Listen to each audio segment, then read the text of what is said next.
Now, in this lecture, I am going to look about Keynesian model. So I'm going to be looking at the basic Keynesian model, and we must really understand that this model has got the aggregate supply side, and then it's got the aggregate demand side. So what is happening here is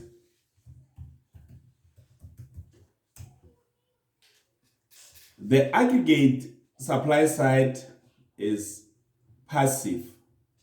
So if it is passive, now it means that now we don't have to worry about it, because it says as long as there is this demand for any product, then the supply will come from someone. But the aggregate demand side consists of consumption by household, which is C, plus consumption by firms, which is I, plus consumption by government, which is G, and then plus consumption by foreigners on South African goods, and then minus the imports. Now, when you look at the spending side, C stands for consumption by households, I stand for investment by firms, G stand for expenditure by government, and then X minus M actually stand for net exports. Right. So these are the sectors. So when you talk about one sector model, I'm just going to be one sector model. I'm just talking about what? I'm just talking about consumption only. Two sector model, I'm now talking about consumption and investment. And then three sector model, I'm now talking about what? Consumption, investment, and government. And then the full sector model, I'm talking about what? Everything. Right, now that one is clearly understood. Now, what we are going to do here in terms of understanding Keynesian model is that we must understand that on the vertical axis, we've got expenditure, and then on the horizontal axis, we have income. And then if we make the assumption that this is 90 degrees here, therefore, a line that passes through the origin here, you can see now the line that passes through the origin here, now it goes through here, it will form this angle here will be 45 degrees, because 90 degrees is 45 divided by 40, 45 plus 45 angle. Now you understand that. So therefore, that's why this line is called 45 degrees line. And actually, this is a line that represents the supply curve. So that is exactly what you need to understand. Now, the supply curve is represented by this. And on this line, we must also know that expenditure, which is here, the vertical, is equals to income, which is here on the horizontal. Now, there are quite a number of things that we need to sort of understand here, because if you look at this here, now we have the passive supply curve, and then we've got expenditure, and then we have the income. Now, what I'm going to show you now is that I'm going to show you the model again, where I throw this one, and then this is what I call my expenditure here. This is what I call my income, and then I have 0 here, and this is my 45 degree line, where expenditure is equals to income. Now, the first concept that we need to understand is autonomous consumption. Autonomous consumption now is equals to what? The value of consumption when income is equals to 0.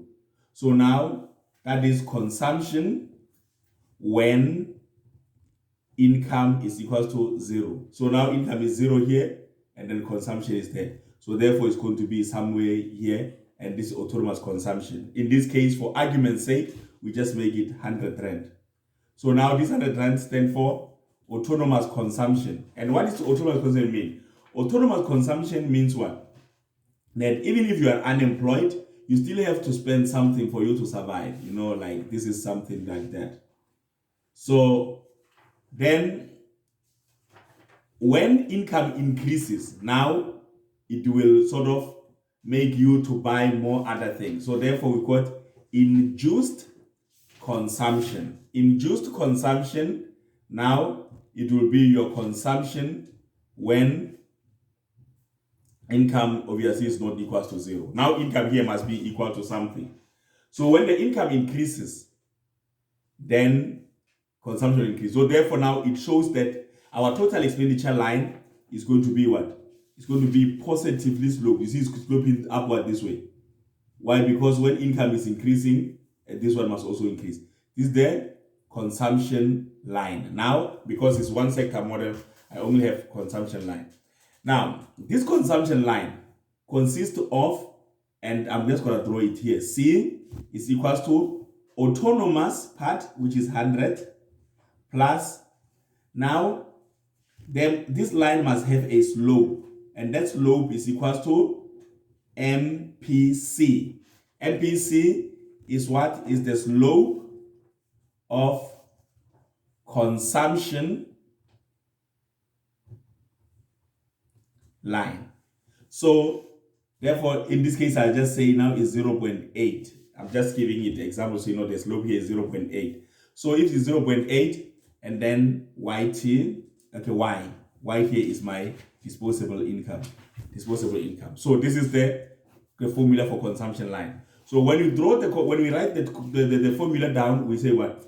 We say consumption, the equation for the line is equals to autonomous. That is this part here, the intercept. And then it's 100. And then plus the slope of this line, 0.8, which is MPC. And then YD, which is the disposable income. Now, this MPC must always be less than 1 because the other portion of your income must go to savings. So therefore now when I have to draw the savings line, equation is going to be savings is equals to, you see now, when income is 0, now we have autonomous. So therefore this is going to be minus 100 because now we're taking from savings or whatever, you know, whichever way.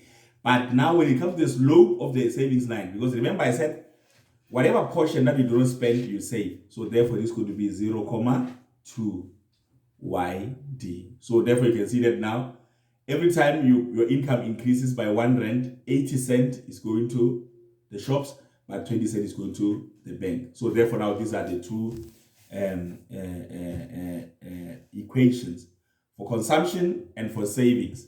So what I'm going to do now is I'm going to draw the equation and show you how it works. So let me draw the lines for this equation so that I can then show you how it works. And this is what I'm gonna do. So what I'm going to do is I will first draw this first one here, and then draw this second one here, and then this is 0, and then this is 0. So you can see where I do it. So in the first one, this is the consumption or expenditure, whatever you call it. This is the Y. This is what? Savings, and this is Y. So, and then this is your 45-degree line, where it is supply curve or where expenditure is equals to income.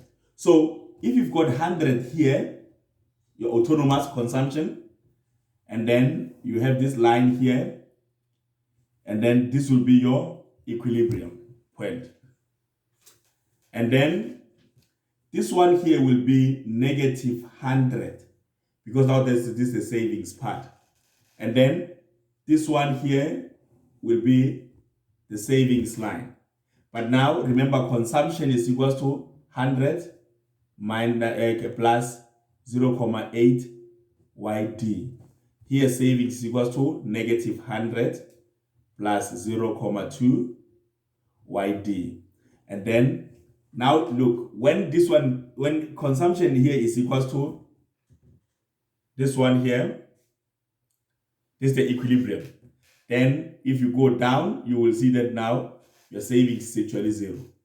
But for as long as we are this side, the shaded area, you will see that your savings are negative. But once you cross the equilibrium, and then where I put all these plus signs, now you can see that now your consumption is less than income, which means now you are saving. So therefore, this one here is going to be what? Your savings. So therefore, you can name this one here because we call it what? This saving. Why? Because you're not saving here. And then this other one, this side, you can name it what? Saving or savings. Same thing applies here. This is this saving, and this is your savings. Now, you need to sort of repeat it many times before we go to the 2-sector model and 3-sector model. I believe I will stop at 3-sector model, but just continue to revise it. And because I'm gonna end this one here, and then we will continue with lecture 4 just now, where I am actually discussing the 2-sector model. Because what I did here is, in summary, I just discussed the 1-sector model, but I also discussed the concept of autonomous consumption, induced consumption, aggregate supply, aggregate demand, and then I also discussed the concept of savings and these savings. Thank you very much. I hope you enjoy it and you're still going to enjoy it. And then thank you.